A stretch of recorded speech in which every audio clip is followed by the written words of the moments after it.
Hey everyone, I hope you're all doing well and welcome back to another video. In today's video, I've got you guys with the top 5 cheapest supercars I can find.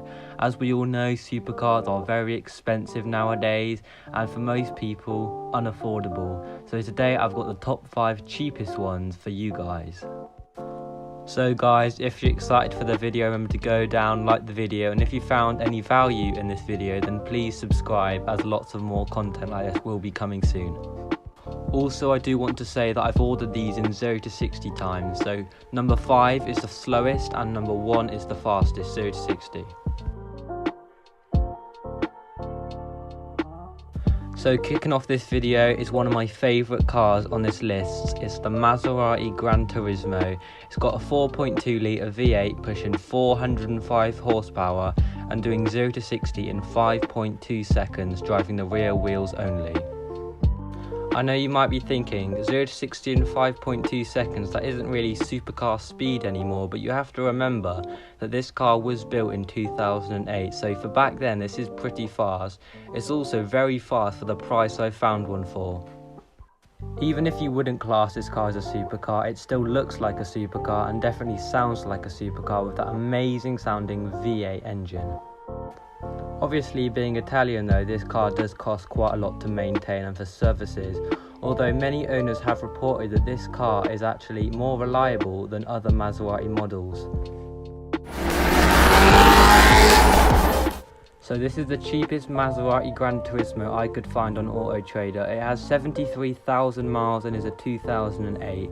This one, obviously as the cheapest, isn't in amazing condition, but I have seen some cars go for cheaper. This one's going for £16,000. I have seen one lowest go for around £15,000, but that was a couple of months ago. So the next car on this list is the Aston Martin V8 Vantage. It has a 4.3 litre V8 pushing 380 horsepower, doing 0 to 60 in 5 seconds, and it's driving the rear wheels only. I don't think you can argue with this one that the Aston Martin V8 Vantage is not a supercar, as it sounds like a supercar and it definitely goes like a supercar. One annoying thing with this Vantage though is it wasn't used in any of the James Bond films. That's probably one reason why it's depreciated so much, as a lot of Aston Martins that were used in the Bond films are now a lot more expensive than the V8 Vantage. Nevertheless, I think you would still definitely feel like James Bond driving this car. One thing I do love about the Vantage though is it looks a lot more expensive than it actually is. This car you can actually get for quite cheap, and normally Aston Martins are associated with having lots of money, so that's not a bad thing. The cheapest Vantage I could find on Auto Trader was for £24,000. This one was a 2005 with 84,000 miles on the clock. This is a bit more expensive and higher mileage than the Maserati, but I think Aston Martin has a bit higher presence than Maserati does, just being an Aston Martin. The next car in this video, making it the third quickest car on this list, is the Audi R8. It's got a 4.2 litre V8 pushing 415 horsepower, doing 0 to 60 in 4.6 seconds, driving all 4 wheels. Many people argue if the Mark I Audi R8 was ever actually a supercar. Some people do believe it was just a very quick sports car. Personally, I would say it's a supercar, but I do think the Mark II Audi R8 is definitely more of a supercar. But that is out of our price range for today's video, as the cheapest one you can get is around £80,000. Although even if you wouldn't class this as a supercar, I do definitely think you still get the supercar feel from it when you see one in person. The cheapest Audi R8 I could find on Auto Trader was for £29,000. This particular one was a 2008 with 94,000 miles on the clock. Obviously this is a very high mileage one and you might want to avoid that. I have found a couple on there with around 50,000 miles on the clock and about 2008 for around £30,000, so that might be a better option if you're looking into it. The next car on this list is probably one you weren't expecting, and it is the Alfa Romeo 4C. The reason I have included this on this list is it may not be a supercar and definitely a sports car, but it does have supercar performance. This car is extremely fast, mainly due to its lightweight. The 4C has a 1.75 litre inline-4 pushing 236 horsepower, doing 0 to 60 in 4.4 seconds, driving the rear wheels only. As I previously said, this car is definitely not a supercar and it is a sports car. The thing I do love about this car though is many owners have reported that it drives like a go-kart and is so much fun. What more would you want from a car?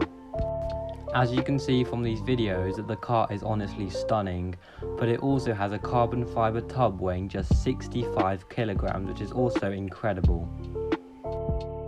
The cheapest 4C I could find on Auto Trader was for £34,000. This particular one has as little as 23,000 miles on the clock. This one is a 2014 and is also a launch edition. This is also a lot rarer than the previous cars, as there's only 11 listed on Auto Trader at the moment. The final car on this list, also making it the quickest car on this list, is the Nissan GT-R R35. This car has a 3.8 litre V6 pushing 478 horsepower. It does 0 to 60 in 3.4 seconds and drives all four wheels.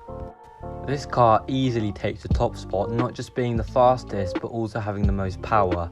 So you might be wondering, why have a car with this much power and this much speed be depreciated so much? Well, I think one reason due to this is having the badge of a Nissan, as I guarantee you if this car had a Lamborghini or a Ferrari badge on it would have held its value so much more. But at the end of the day, it doesn't matter what badge is on the front of your car, this car is still extremely fast and extremely good looking. Many people call the R35 a supercar killer, but I think it deserved the supercar name tag in its own right. Also, a great selling point for this car is its Japanese, which means endless amounts of modifications. As you can see on the background clips here, this car has been heavily modified. The cheapest Nissan GT-R I could find on Auto Trader was for £30,000. This particular one has 85,000 miles on the clock. Like most cars on this list, this one is also extremely high mileage, but you can get around 50,000 miles on the clock for around £35,000, which isn't too bad to be honest. Regardless of the badge, I think the R35 is definitely the best option on this list if you're looking for pure speed and pure power. So that's about it for the video guys. Tell me in the comment section below which of the cars on this list you would choose. If it was up to me, I'd go with either the GT-R or the Audi R8. But anyway, remember to go down, like the video and subscribe. See you in the next one.